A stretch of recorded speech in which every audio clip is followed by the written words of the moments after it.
الحمدللہ والصلاۃ والسلام علی رسول اللہ، اما بعد۔ وہ دن اب یاد آتے ہیں وطن تھا جب غلام اپنا، کہ وہ دن اب یاد آتے ہیں وطن تھا جب غلام اپنا، کہ جب آزاد قوموں میں نہ تھا کوئی مقام اپنا۔ تھے دل سینوں میں لیکن ہر لگن سوئی ہوئی سی تھی، چمن تو تھا مگر روح چمن سوئی ہوئی سی تھی۔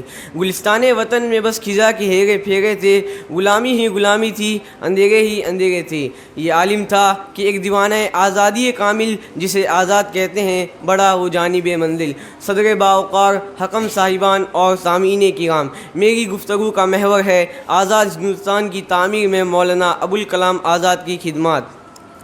حضرات، ہمارے میر کارواں مولانا ابوالکلام آزاد 19ویں صدی کے نصف آخر کی پیداوار تھے اور 20ویں صدی کے نصف اول پر چھائے رہیں۔ اس طرح انہوں نے 2 صدیوں کے قدیم و جدید گہواروں میں پرورش پائی۔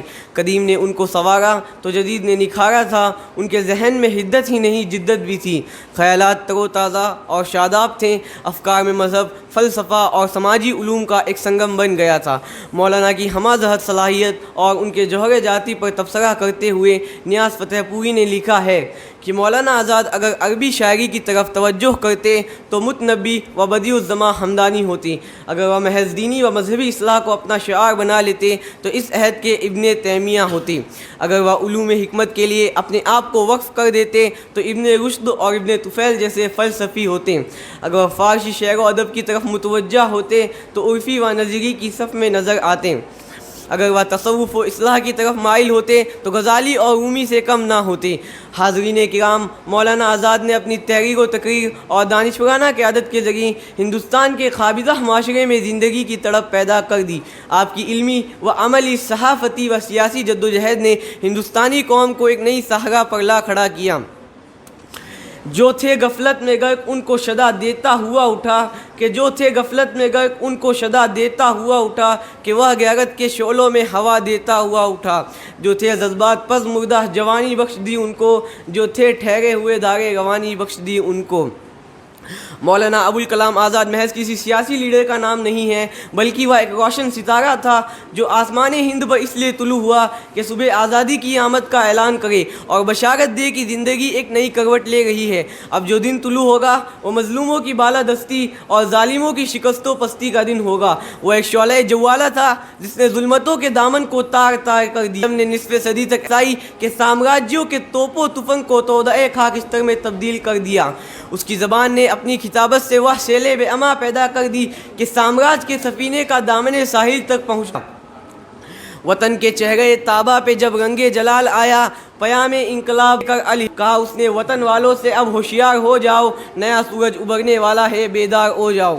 مگر پیغام اس کے ساتھ ہی یہ بھی دیا اس نے، برائے اتحاد باہمی یوں بھی کہا اس نے، اگر کوئی فرشتہ آسمانوں سے اتر آئے قطب مینار سے، پھر وہ اگر اعلان فرمائے کہ آزادی ابھی دے دوں تمہیں ہندوستان والو، اگر تم اتحاد باہمی کو ختم کر ڈالو تو میں یہ شرط ٹھکرا دوں گا، بربادی نہیں لوں گا، جو کھو کر اتحاد آئے وہ آزادی نہیں لوں گا۔ نظریات آزاد کے علمبرداروں، میں پوچھنا چاہتا ہوں کہ آزاد ہندوستان میں تعلیمی نظام کا پورا ڈھانچہ کس نے بنایا؟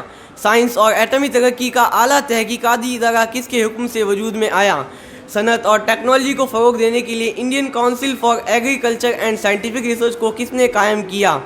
معیاری میڈیکل تعلیم کے لیے Indian council for medical research کس کی دین ہے؟ سماجی علوم کے لیے Indian council for social science کی بنیاد کس نے ڈالی؟ تہذیبی روابط کو قائم رکھنے کے لیے ساہتیہ اکیڈمی، سنگیت ناٹک اکیڈمی اور للت کلا اکیڈمی کس کی مرہون منت ہے؟ علی گڑھ مسلم یونیورسٹی میں علوم شرعیہ اور عثمانیہ یونیورسٹی حیدرآباد میں ادارہ علوم اسلامی کا بانی کون ہے؟